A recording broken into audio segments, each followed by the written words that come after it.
Hello, I'm the technician from the racing channel based in Chonburi. Today we are with a Harley and we will be installing this. It feels a bit like a worm. It's a better fish cover, you know.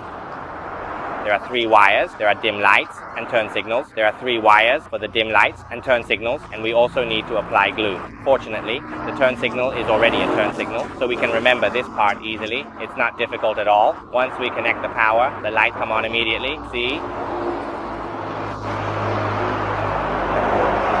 Turn on turn signal. If we can just get in there. Okay, let's get started. This is the light, and it comes with the components here. We will connect it to the setup, and there are front and rear adjustments. I think it might be aluminum, and it also comes with rubber. Let's check it out side by side. I've already checked the lights. When I turn on the light, the white light comes on. But when I touch the turn signal, the yellow light comes on. The problem is that when it turns off, the white light immediately comes back on, instead of just the yellow light staying on. Once I finish the connections, I'll show you. I want it to look nice, so I need to add a box for the turn signal. I can fix this issue. Let's find a place to install it first. They have rubber, so I'll use that. I just tried it on one side because the other side is too big. I can't leave the wires like this. It doesn't look good. I will wrap it with tape first to make it look nice. Otherwise, it will be all messy. Here, we wrap it from this point. Let's wrap it on the outside. Otherwise, it won't be visible. Hey Mom, it won't be seen and it will stick out. So, let's wrap it thickly from this point onward. Oh, I won't say to help with just this much. That's enough. Otherwise, it will overlap because it will hang out and then they will cut the rubber. Just cut it in half and overlap it, then cut it however they want, and then they will thread it. You know, the rubber they gave us like this. I don't know whose it is. I can't tell. I measured it and I think this is enough. We will make it tight.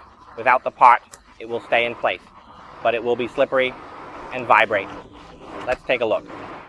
My wires are tangled now, so I'll watch this part and push it in first. The farthest point is right here. Then I'll take the metal and place it down and cover it from the back, threading it all together.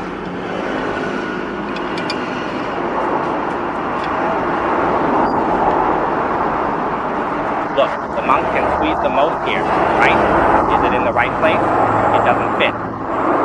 Once it's in, we can adjust it. Let's put it here instead. It should be responsive. Right. It doesn't need to be tight. It should be able to move. See? Then we can slide it over to the other side. Do the same thing on the other side. Now, let me take out the bot light before I unlock it. The ignition key is turned on.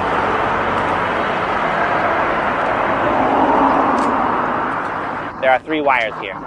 One is for the dim light, one is for the turn signal, and one, oh okay, this blue one on the right goes to the dim light. No, not the dim light. It looks like a daylight. This one is purple, which should be the turn signal. Let me connect the turn signal first.